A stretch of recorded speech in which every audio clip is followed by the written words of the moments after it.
पाणी उपसा बंदीच्या मुद्द्यावरून कोल्हापुरातील शेतकरी आक्रमक झालेत। कोल्हापूर जिल्ह्यातील दूधगंगा धरण वगळता इतर धरणात मुबलक पाणीसाठा असतानाही उपसा बंदी केल्यामुळे शेतकऱ्यांनी जलसंपदा विभागाच्या कार्यालयात ठिय्या मांडून आक्रोश व्यक्त केला।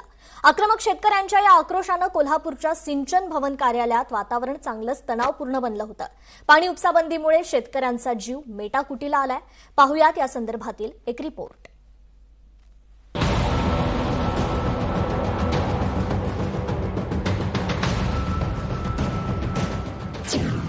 कोल्हापूर जिल्ह्यात पाणी उपसा बंदीमुळे शेतकरी हैराण। पाण्यासाठी सिंचन भवन कार्यालयात शेतकऱ्यांचा आक्रोश।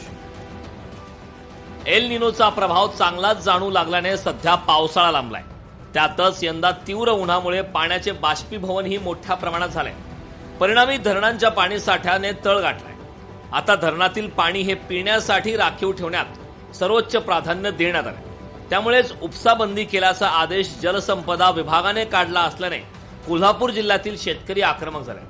शिरोळ परिसरातील शेतकऱ्यांनी थेट सिंचन भवन गाठत कोल्हापूरचे अधीक्षक अभियंता चंद्रशेखर पाटोळे यांच्या दालनाबाहेर ठिय्या मांडला। यावेळी शेतकऱ्यांनी जोरदार घोषणाबाजी करत परिसर दणाणून सोडला। अधीक्षक अभियंता हे शेतकऱ्यांच्या भावना जाणून घेण्यासाठी अनुपस्थित राहिले। त्यामुळे आंदोलकांनी घोषणाबाजी करत हा परिसर दणाणून टाकला। इचलकरंजीपासून शिरोळच्या बंधाऱ्यापर्यंत यापूर्वी कधीही उपसाबंदी केलेली नाही। त्या ठिकाणी असणारं पाणी हे पिण्याच्या लायकीचं नसल्याचं शेतकऱ्यांनी सांगितलं। हेच पाणी आम्हाला किमान शेतीसाठी उपसा करण्यासाठी परवानगी द्यावी अशी मागणी शेतकऱ्यांनी केली। कोल्हापूर जिल्ह्यामध्ये सगळीकडे उपसाबंदी जाहीर केलेली आहे। खरं म्हणजे आम्ही ज्या भागात काम करतो त्या अब्दुल्लाड, शिरदवाड, शिवनाकवाडी, हेरवाड, तेरवाड, शिरडोण, टाकवडे ह्या भागामध्ये खरं म्हणजे ह्यांचं इरिगेशनचं पाणी येतच नाही। सातत्यानं आम्ही गेली 10 वर्षे याच्यासाठी मागणी करतोय की आम्हाला तुम्ही स्वच्छ पाणी द्या। धरणातनं पाणी किती सोडताय आणि तुमचे लाभधारक किती आहेत, किती टीएमसी पाणी सोडताय आणि किती टीएमसी पाण्याची वसुली करताय ह्याचा हिशोब आज तक त्यांनी दिलेला नाही। हे अचानक उपसाबंदी केल्यामुळं पीक सगळं धोक्यात आल्यात। अचानक केल्यामुळं काही लागवडी टाकलेल्या सगळं बाद व्हायला लागल्यात, लावण्या केलेल्या सगळं वाळून चालल्यात आणि अचानक हे धोरण चुकीचं झालंय। रातोरात हे उपसाबंदी करणं एकदम चुकीचं आहे आणि त्यामुळं सगळी पिकं धोक्यात आल्यात आणि मुळात आम्ही तेरवाड बंधाऱ्यापासून इचलकरंजी बंधाऱ्यापर्यंत पूर्ण गटारीचंच पाणी उपसतो। पाटबंधारे अधिकाऱ्यांनी बेमुदत ऑगस्टपर्यंत त्यांनी सांगितल्यात सोयाबीन परवा घातल्यात, पाऊस पडलाय, भात घातल्यात, ऊस पिकं वाळाल्यात। खरं म्हणजे हे जे प्यायला पाणी आपल्या लायकीचं नाही आणि हे आम्हाला शेताला काय करून बुडत्याला काडीचा आधार म्हणून आम्ही हे पाणी आम्ही हे वापरतो।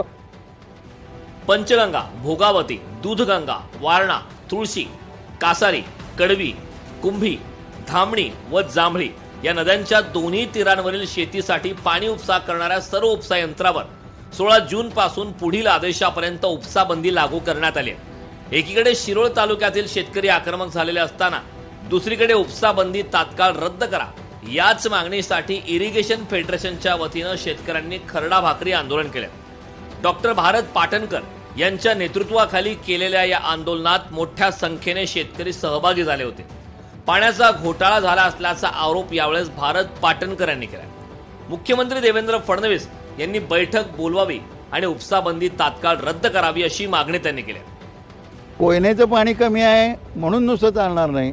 तुम्हाला उरमोडीचं पाणी किती आहे, वारणेचं पाणी किती आहे, त्यानंतर तारळी नदीचं पाणी किती आहे हे सगळं सांगायला पाहिजे आणि त्याचा आम्ही जो हिशेब केलेला आहे तो बघता येत्या जुलै महिन्यापर्यंत सुद्धा सगळ्यांना पाणी देता येईल असा हिशेब होतो।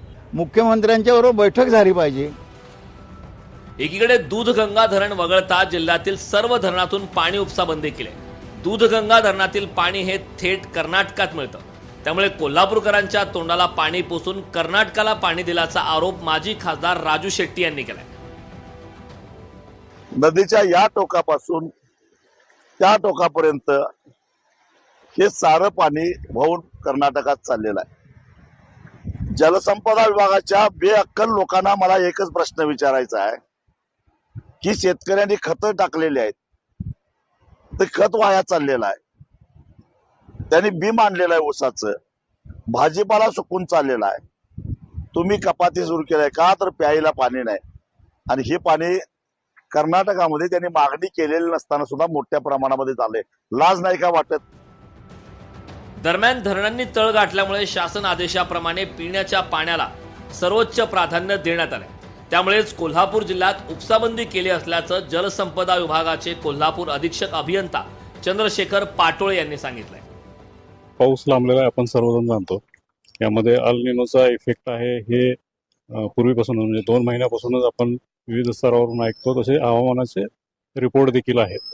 यामध्ये आता गेल्या वर्षीचा जर पाणी साठा धरणातला बघितला आणि आत्ताचा जर बघितला तर गेल्या वर्षी साधारणतः एक 45 ते 50% होता, तो आता 25-30% आहे. यामध्ये उपसाबंदी करण्याचं प्रमुख कारण की बाबा पिण्याचं पाण्याचं कुठं कमतरता भासू नये त्यासाठी काल आपण उपसाबंदी लावली. उपसाबंदीवरून सध्या शेतकऱ्यांमध्ये प्रचंड असंतोष निर्माण झालाय.